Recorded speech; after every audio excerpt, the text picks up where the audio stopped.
corresponde la clase número 15, que es la última de este curso de sinópticos y hechos. Y vamos a trabajar, por lo tanto, el libro de los hechos.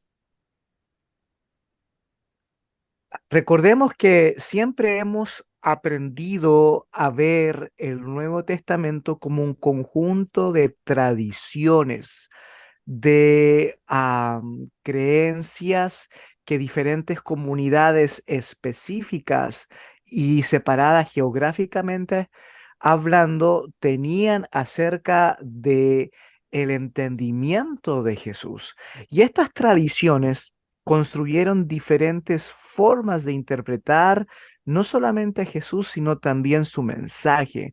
Y el Nuevo Testamento nos habla de cuatro tradiciones que trabajan diferentes valores, diferentes características del cristianismo. Tenemos la tradición paulina, la tradición católica, que no se refiere a la Iglesia Católica, sino a los libros universales como lo son Santiago, Pedro y Judas.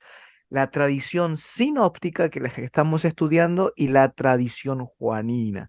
Se las pongo siempre cronológicamente, si seguimos, ¿cierto?, una autoría conservadora, para que ustedes vayan siempre manejando esta sistematización y esta organización. Son muchos los estudiosos que hablan sobre que en la iglesia primitiva no hubo solamente un cristianismo. Y eso ya lo sabemos, pues hay muchos libros, evangelios apócrifos, cartas extracanónicas que hablan y exponen un cristianismo diferente, una forma de seguir a Jesús diferente, una forma de interpretar su mensaje, el mensaje de Jesús de forma diferente. Y aquí hay bastantes cientistas bíblicos que exponen estos temas, como lo son ciertos Zenén Vidal y especialmente Antonio Piñero, el doctor Piñero, quien habla de que en los primeros comienzos no se puede hablar de cristianismo, sino de cristianismos. Y él en su libro, Cristianismo Derrotado, dice que la tradición que venció a las demás tradiciones fue la tradición paulina y que por lo tanto, aunque nosotros aquí en este curso sistematicemos las diferentes tradiciones, todas estas cuatro responden a la tradición paulina, cosa que vamos a ver en nuestro curso de cartas paulinas si el Señor Jesús no viene antes por nosotros. Entonces, la tradición sinóptica es una de las más tardías que existe. Primero se escribieron las cartas, si seguimos una tradición conservadora de la autoría, pero no es la más antigua, dado que las ciencias bíblicas han expuesto que es la tradición juanina o juánica la más antigua. Entonces, también les hemos enseñado que no solamente tenemos que ver el contexto de cuando los escritos se construyen, sino cuando comienzan a propagarse con la gran iglesia, como lo llamó cierto Celso en su debate contra Orígenes, cuando hablaba, ¿cierto?, de la gran iglesia, este filósofo neoplatónico que aborrecía el cristianismo y él le llamó la gran iglesia y desde allí se ha considerado que la iglesia del siglo segundo y la iglesia del siglo tercero, es decir, posterior a la apostólica y antes de la imperial de Constantino, se ha conocido entonces como la gran iglesia, cosa que el mismo doctor Piñero sigue también en sus escritos. Y por último, el tema de la canonización, cosa que hemos trabajado de forma profunda. No solamente debemos de saber cuándo se escribieron, número uno, cuándo se masificaron, número dos, sino cuándo se canonizaron. Entendiendo estos tres conceptos, podemos trabajar con variantes. Nuestra responsabilidad como biblista es eso, trabajar con variantes. Un teólogo habla de certezas. Un biblista habla de variantes, de aproximaciones. En temas de fe, en temas de dogmas, de eso estamos seguros. Jesucristo es el Señor, viene por su iglesia, etcétera. Pero en temas de autoría, de contexto, de historia, se mira con sospecha a la persona en el mundo académico, ¿no? A la persona que tiene seguridades, pero así concretas. Ahora, en el ámbito pastoral, porque la mayoría de ustedes tienen un llamado pastoral o tienen un corazón pastoral, no solamente para ser pastor de una iglesia o pastora de una iglesia, sino para enseñar. También es tener un corazón pastoral. Ustedes tienen que trabajar con certeza, incluso en temas como autoría, contexto histórico, cultural y arqueológico, dado que la gente en su primer nivel, en su primera categoría de seguimiento a Jesús necesita certezas. Uno no puede pararse en el púlpito diciendo, bueno, hermanos, posiblemente este libro lo escribió Lucas, pues el tema de la fe en el primer nivel del seguimiento, cuando uno recién conoce a Jesús, el tema de la fe está muy vinculado al conocimiento y a la información que se dé. Y eso es, debemos ser sensibles como pastores a esa situación. Ahora, cuando ve uno un crecimiento, un desarrollo en las personas, tal vez en un estudio bíblico, se puede trabajar con aproximaciones. No obstante, como estamos nosotros aquí en un espacio académico de seminario, debemos de trabajar con aproximaciones, porque un buen estudio serio y profundo desde las ciencias bíblicas trabaja con acercamientos que nos entrega un mundo de posibilidades, un mundo de variantes y enriquece la relación con el texto bíblico. A mí me encanta trabajar con variantes, con aproximaciones, porque me doy cuenta que yo no lo controlo todo, que es el Señor Jesús quien tiene todo el control y yo siempre camino con Él desde la fe. Para esta semana, las lecturas serán tres. Tenemos, cierto, a Mark, el doctor Mark Power, y de la 187 a la 209 al doctor Carson, que tuve la bendición de conocerlos, hermanos, le tomé la mano, lo abracé y en la conferencia en San Antonio, Texas, acerca de las conferencias teológicas aquí que se hacen en Estados Unidos y fue una bendición. Así que quiero que sepan que su profesor, uno de sus profesores conoció a uno de los autores que está acá, ¿cierto? Con el profesor Diego lo conocimos.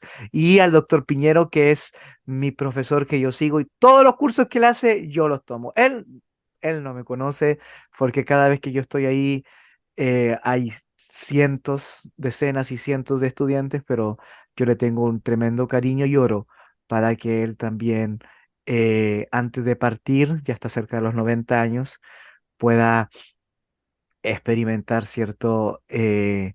La salvación del Señor Jesús.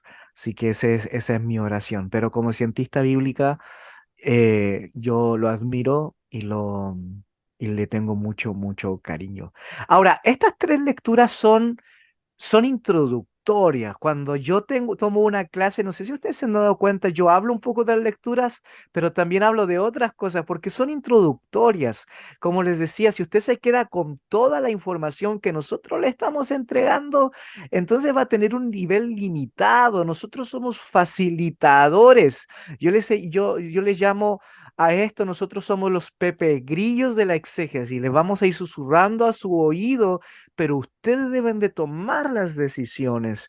Los que deben de seguir estudiando, seguir trabajando, seguir desarrollando pensamiento crítico, saber qué dice un autor, qué dice otro, para poder formular hipótesis, construir teorías y acercarnos al contexto. Por eso hacemos todo esto, no para creer más ni para creer menos, no para poder tener más fe sino para acercarnos al contexto histórico, porque un acercamiento al contexto histórico nos acerca a herramientas exegéticas que son muy necesarias para la función pastoral. Y yo les he explicado todo eso.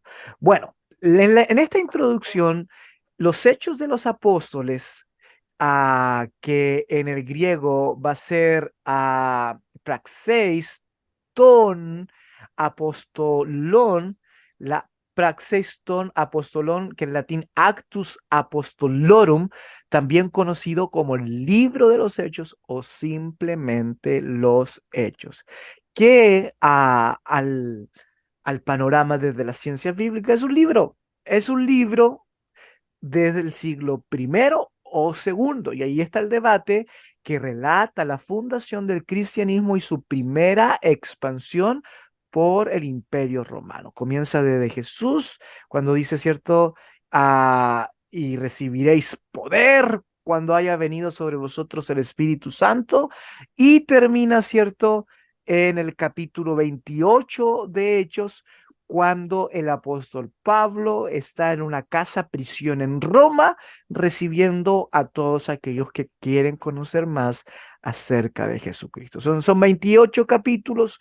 Usted debe de leer el texto para poder conocer la historia desde su cronología, cómo comienza, cómo estos ciertos los apóstoles ven a Jesús ascender, cómo después, ¿cierto? Eligen al sucesor de Judas, después viene el Espíritu Santo, después llevan a algunos presos, después Pedro y Juan se convierten en protagonistas, después el Evangelio llega a Samaria, después vienen los diáconos, Esteban que es apedreado, y al final se introduce el apóstol Pablo, después que toma el protagonismo, ¿cierto?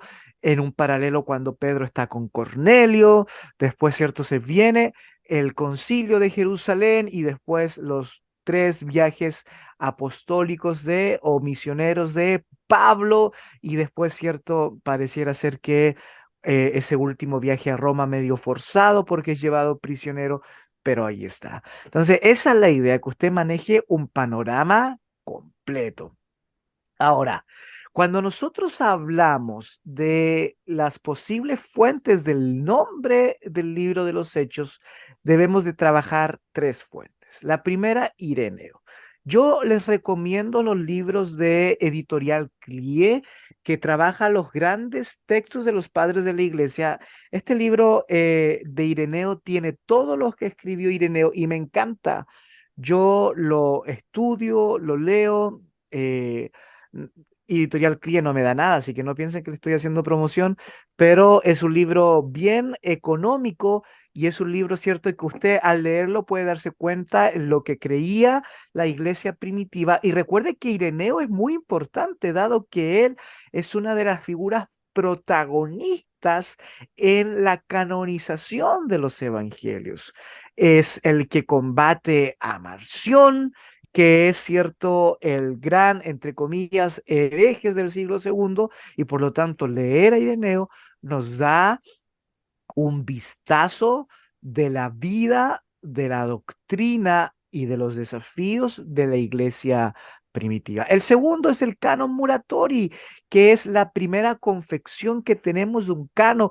Casi 200 años de Constantino. No me vengan diciendo que con Constantino arregló el canon del Nuevo Testamento, cuando en realidad tenemos un escrito que fue, cierto, encontrado por ahí por el siglo XVII, XVIII, por un monje que se llamaba Muratori en la biblioteca de Milán, que data del 150. ¿Cómo sabemos que data del 150? Porque el mismo canon hace mención de el Papa, entre comillas, Pío I, quien fue, ¿cierto? El líder de la iglesia en Roma por ahí por el año 140 al 155. Entonces sabemos que el canon Muratori es de la misma época. Y después Tertuliano, el cual a este libro de los Hechos le va a hablar, le va a decir el memorándum de Lucas. El memorándum. Aquí tenemos un estilo, por otro lado, muy especial. Cuando nosotros hablamos de hechos, que en griego es praxeis, no estamos hablando de un estilo literario desconocido para la época. Cuando nosotros hablamos de estilo literario, por ejemplo, a Gabriel García Márquez, ¿cierto? Realismo mágico. Eso es un estilo literario. No sé si han leído Los 100 años de soledad, cuando, ¿cierto? Buen día está hablando, incluso está con los muertos y se le pasa, ¿cierto? Con sus ancestros y pasa toda la historia después con sus hijos. Eso es realismo mágico. Son historias de vida, pero que puede haber un poco de fantasía. Ojo, también tenemos cierto lo fantástico de Tolkien, quien crea hasta incluso idiomas que nunca han existido para expresar una verdad. O Neruda, ¿cierto? Que tiene una forma de escribir poética, llena una forma pasional. Esos son estilos. Por lo tanto, cuando nosotros hablamos de estilo en el Nuevo Testamento es un género o subgénero de libros que describen los grandes eventos, en este caso, el género de la praxis o de los hechos de un pueblo o una ciudad. Carson capítulo, página 224. Entonces, el libro de los hechos es un estilo muy usado. Recuerden que hay otros libros de los hechos que la iglesia no canonizó con el mismo estilo. Contaron la historia para poder, ¿cierto? Poner algunos fundamentos doctrinales e históricos. Ahora, Hechos capítulo uno nos va a hablar de esto mismo que es la praxis, que es el tema del hacer. Si ustedes leen, por ejemplo, aquí está el texto en griego, pero también en español, dice, en el primer tratado, ton men, proton logón, en el primer tratado, oh Teófilo, oh Teófilo, hablé acerca de todas las cosas que Jesús, aquí, que Jesús comenzó a hacer, comenzó a hacer y también enseñar. Entonces aquí está la palabra hacer, está conjugada, ¿no? Como ah, poi- poiein y es una palabra que viene del verbo poieo, que es hacer, ¿ok? Que es parte del discurso que significa fabricar, construir, actuar, provocar, algo que tiene intención. Entonces, si se da cuenta, este estilo literario intenta construir algo, intenta hacer algo, y es, por supuesto, intenta construir no solamente la historia de la iglesia primitiva en sus comienzos, sino de su doctrina, de sus desafíos y su llamado pastoral y misionero. Las versiones que nosotros tenemos del libro de los Hechos son dos. Y aquí tómese, porque va a ser un poco complicado lo que va a escuchar. No tenemos solamente una versión del libro de los Hechos, hay dos. Uno que es el texto llamado alejandrino, que es el que usamos en el texto, ¿cierto? En el Textus Receptus, que es el texto griego que nosotros hemos usado por centurias es el texto alejandrino, pero hay otro texto que es denominado texto occidental, que es 10% más extenso del que nosotros tenemos y acentúa la preeminencia de Pedro más que Pablo y rebaja el papel de las mujeres. Entonces aquí hay dos versiones que existen del libro de los Hechos. Ahora, esto usted debe de saberlo porque debe de trabajar con ellos. La gente que no cree, mira esto con sospecha.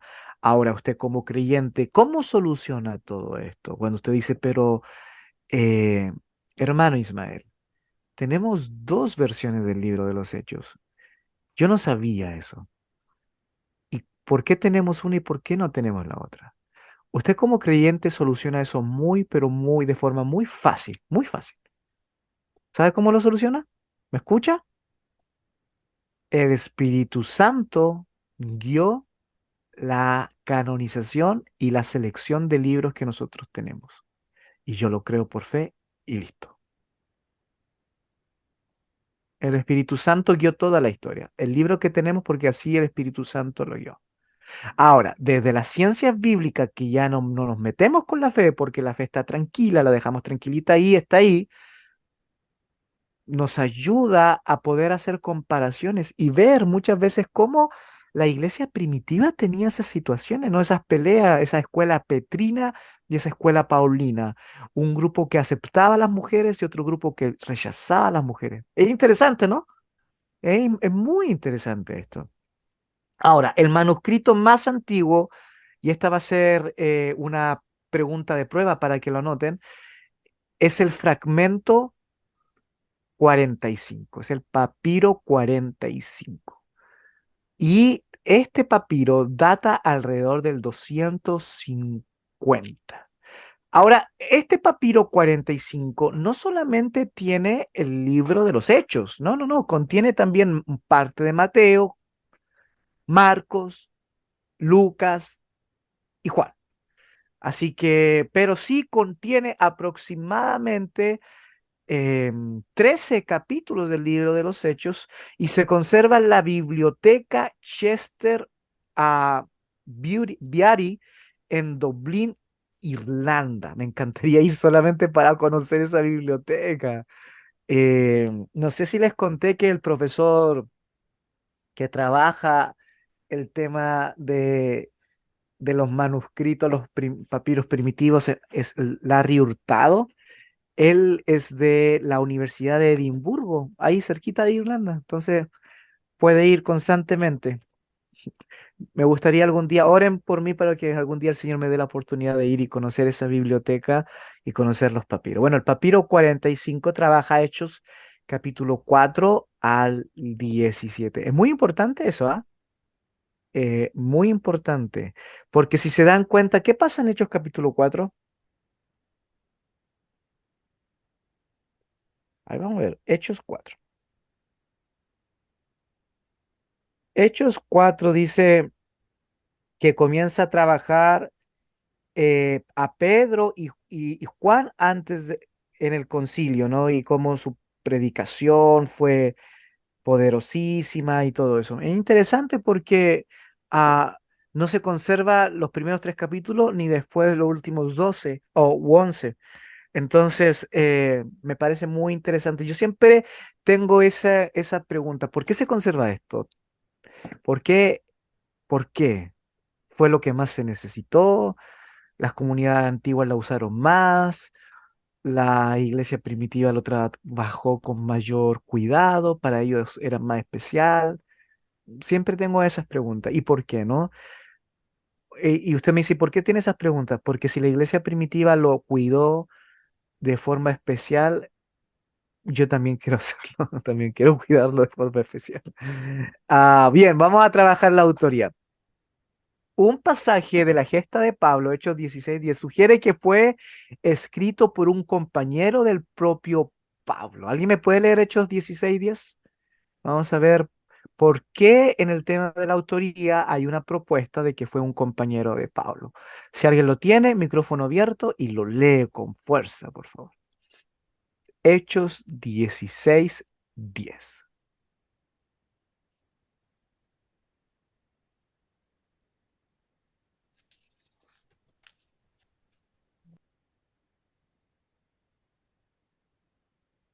Yo voy, 16 Ah, días. sí. Cuando vio la visión, enseguida procuramos partir para Macedonia, dando por cierto que Dios nos llamaba para que les anunciásemos el Evangelio. Mm, interesante, ¿no? Cuando vio la visión, ¿quién? Pablo, ¿se acuerdan del llamado macedónico? Entonces, pareciera ser que el compañero estaba ahí, era parte del viaje misionero. Entonces, excelente. Por lo mismo, pareciera ser, y siempre hablo pareciera ser esa bendita palabra, ¿no? A la hora de las ciencias bíblicas, pareciera, pudiese, quizás, maybe.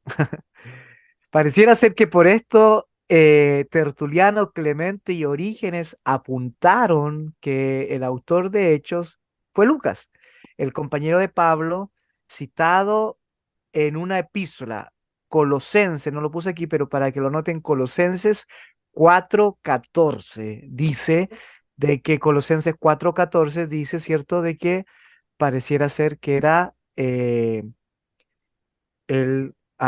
un médico amado, era un médico, como ya lo vimos, ¿cierto? En la introducción a Lucas. Bien, ahora vamos a hablar de una teoría. Y aquí esta teoría se llama la teoría Lucas y Hechos, donde se cree que estos libros fueron escritos al mismo tiempo o como una obra completa. Aquí les presento a uno de los grandes exponentes de esta teoría. No sé si fue él quien la comenzó, en lo poco que he leído pareciera que fue el que la desarrolló, sistematizó, promovió, Henry Gatebury. Henry Gatebury dice, cierto, que Hechos y Lucas o Lucas y Hechos se escribieron al mismo tiempo, dado que dice en el primer tratado Teófilo y que el Evangelio de Lucas empieza también dirigiéndose a un Teófilo. Según esta teoría, los textos fueron separados por algún motivo antes de que se escribieran los manuscritos que han llegado hasta el día de hoy. Yo creo que esa teoría todos nosotros la hemos escuchado, ¿no? De que los libros fueron escritos juntos. Y me parece muy bien, pues el estilo es muy parecido, las palabras que se usan son muy parecidas, la corriente teológica es muy parecido. Recuerden que la iglesia primitiva hablaba de que el evangelio de Lucas era en realidad el evangelio del apóstol Pablo. Entonces, pareciera ser de que existe esta línea, incluso el mismo hereje Marción aceptaba el evangelio de Lucas y el libro de los Hechos, no aceptaba los otros evangelios. Entonces, incluso desde la gran iglesia, o como dirían los herejes, desde los eclesiásticos, así llamaban a la gran iglesia, Valentino y esos gnósticos hablaban de los eclesiásticos, de los padres de la iglesia, ¿no? Pareciera tanto que ser como los eclesiásticos y los gnósticos se ponen de acuerdo que es Lucas, el evangelio de Lucas, es el evangelio de Pablo y que Hechos es la continuación de este. Bien, puede ser. Ahora, cuando yo les enseño a ustedes como su profesor de que hay hipótesis, de que hay teorías, también les debo de enseñar la otra cara de la moneda. Hay refutaciones, ¿no? Hay refutaciones y hay cuatro. Número uno, mientras que Lucas se termina con la ascensión de Jesús, el primer capítulo de Hechos vuelve a relatar apariciones de Jesús resucitado y aporta un relato de la ascensión que difiere del de Lucas. Aquí hay algunas diferencias, especialmente en la ascensión. Número dos, no se conserva ningún manuscrito antiguo en que los dos libros estén escritos uno a continuación del otro. Y aquí yo le pondría mucha atención, porque para mí esto es serio. La teoría o la hipótesis de que Lucas y Hechos se escribieron juntos tiene mucha debilidad cuando no se han encontrado ningún documento, papiro, fragmento escrito que hable de esta unidad. Y creo que ahí hay que poner la atención. Número tres, cada libro construye sus personajes de manera muy diferente. Mientras Pedro en el Evangelio se muestra confundido y cobarde, en Hechos es completamente sólido. Puede ser que no, porque Pedro en Hechos tenía el Espíritu Santo. ¿Y quién no va a ser valiente cuando uno tiene el Espíritu Santo? Entonces, así que pareciera que no es muy fuerte este argumento.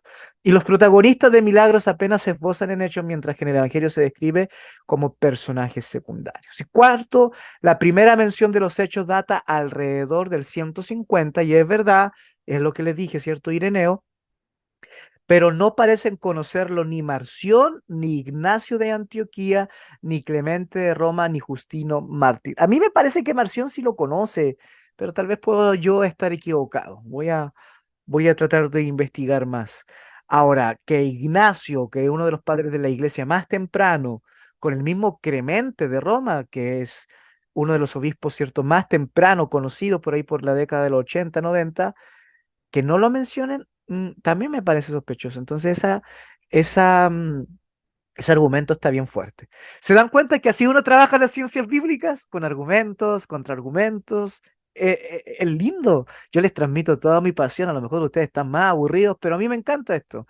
Porque veo cierto de que hay gente sabia. Les traigo por ejemplo, a Oscar Cullmann, que es uno de los teólogos neotestamentarios que yo sigo y me encanta él. Falleció lamentablemente en el 99. Bueno, no lamentablemente, es de 1903, entonces quiere decir que, a ver, vivió casi 96 años, está bien, tenía que morir el viejito, tenía que puro descansar. Entonces, pero vivió una vida plena. Y él dice que los partidarios de la ya mencionada teoría de Lucas Hechos datan hechos en los años 80 debido a que esta es la década que se suele fechar el Evangelio según San Lucas. Es verdad, pareciera ser que Lucas es muy posterior al tema de la gran fecha que nosotros como biblistas debemos de manejar, que es la destrucción de Jerusalén en el 70. Ahora, la fecha tardía, ya esta fecha tardía es después de los 80, incluso después del 100, que aquí puse cierto a Schurer, que es un biblista alemán o suizo, no me recuerdo, pero que sugiere que el libro de los Hechos se sirve de las crónicas de Flavio Josefo. Y recuerden que el libro de Flavio Josefo, las antigüedades judías, es del año 90-95. Entonces eso quiere decir que si Hechos se sirve de Flavio Josefo, y yo aquí lo tengo también, ya se los he mostrado, va a ser después del año 100. A mí me parece que no. No me parece que se sirve de Flavio Josefo. Así que estoy con a von Harnack, Jackson, Kummel y Manson, que no creo. Pero bueno, yo les tengo que mostrar el panorama. Ahora, aquí hay un personaje que se llama G. Mordillat que dice que el libro de los Hechos fue escrito por ahí por el 150, un poquito antes nomás de Ireneo. No sé. Ahora, en la fecha temprana hay grandes exponentes. No encontré la foto de B. Reike, pero sí encontré la foto de su tumba, que es paradójico. Pues, no encontré la foto de él, pero encontré la foto de su tumba. Y aquí se las doy. Él fue un teólogo suizo que habla, ¿cierto?, de que en realidad Lucas no es tan tardío, no es de los 80, ni de los 100, ni mucho menos de los 150, sino antes de la destrucción de Jerusalén. Y él entrega argumentos, así que anoten. Argumentos. Vamos a trabajar los argumentos para trabajar la fecha temprana, que es la más conservadora. Si uno dice, sí, Lucas escribió Hechos antes del 70, pero ¿por qué? ¿Cómo? ¿Cuáles son mis argumentos? Un estudiante de Biblia debe de manejar argumentos. Número uno, el libro finaliza bruscamente con el comienzo de la cautividad de Pablo en Roma hacia el año 60, dejando al lector sin saber cómo murió. Y eso a mí me parece un argumento muy fuerte, porque si se sabe que Pablo murió por ahí por el 66, 67, por las mismas fuentes patrísticas que tenemos, porque dice que murió en el tiempo de Nerón, y el libro de los Hechos no cuenta su muerte, entonces quiere decir que antes de la muerte de Pablo. Lógico, ¿no? Entonces es un buen argumento. Número dos, omite el martirio de Santiago el Justo que tuvo lugar en el año 62. Ahora, este argumento puede ser porque Santiago fue el líder de la iglesia en Jerusalén, pero no es tan fuerte dado que después Hechos se va de Jerusalén, ¿cierto? Ya no sigue el cristianismo en Jerusalén, sino hacia el mundo gentil. Así que no me parece que es tan sólido. Ahora, tampoco número tres menciona la muerte de Pedro, que la tradición achaca las persecuciones de Nerón en los años 62, 64. No, no, es posterior, ¿no? Es después del incendio de Roma, así que por ahí por el 65, 66, 67. Bien, yo creo que puede ser y no puede ser, porque después Hecho se va con Pablo, así que Pedro no tiene tanto protagonismo, aunque creo que tiene más solidez que la segunda. Número cuatro, presenta a los dirigentes judíos, especialmente a los saduceos, como enemigos, mientras parece querer disculpar a los romanos de modo similar al Evangelio de Lucas. Esto no parece coherente con el ambiente de persecución romana contra el cristianismo que se inició con Nerón. Pareciera ser que el escritor todavía no está enojado con los romanos, según este argumento, así que si no está enojado contra los romanos es porque no ha habido una persecución romana y por lo tanto el escrito fue antes. Mm, No, no, yo no la encuentro tan fuerte, pero ahí está. Y número 5, tampoco se menciona ni directa ni indirectamente la destrucción del templo de Jerusalén en el año 70 que habría servido para reforzar la imagen de Jesús como hijo de Dios. Esa sí es sólida. Pero bueno, ahí ustedes tienen que tomar su camino. Recuerden que aquí estaba, ¿cierto?, la masificación del libro de los Hechos y si siguen mi mapa, Pablo llegó aquí. Pablo llegó a Roma en su cuarto viaje misionero que forzado, ¿no? Dado que fue tomado eh, prisionero. Muy bien, mi camino es enseñarles, mostrarles las posibilidades. Ustedes ahora deben de escoger su camino y cuando escojan su camino, sean coherentes con él y refuercen los datos históricos, antropológicos, sociológicos y arqueológicos para que puedan tener una exégesis sólida. Muchas gracias.